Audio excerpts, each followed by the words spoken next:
Okay, the wind is a little slower today. I'm going to try and do a walk around this beautiful 2005 Porsche Turbo S.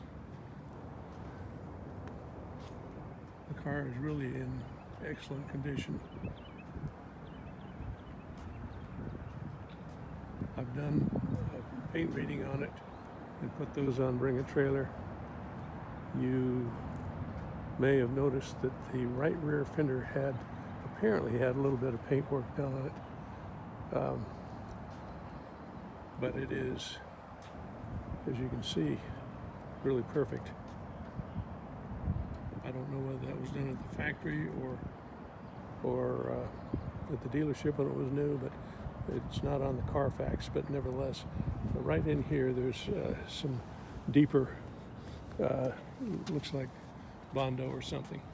Anyway, the Turbo S has yellow calipers. As you notice, it's got the Turbo S insignias several places, including on the tailpipe and inside here.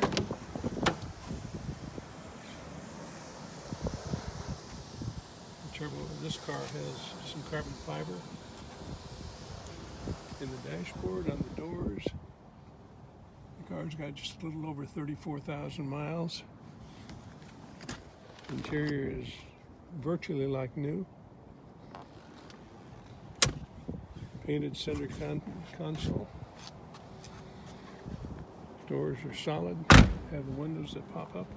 Speaking of the top is virtually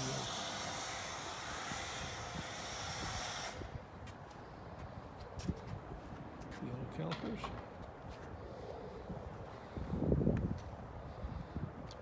The front has a clear bra on it that goes back to this point. There are a couple of little dings, not dings, but rock chips in the front. And that's the extent of it. There are no door dings in the doors that I'm aware of. Take a look in the driver's side.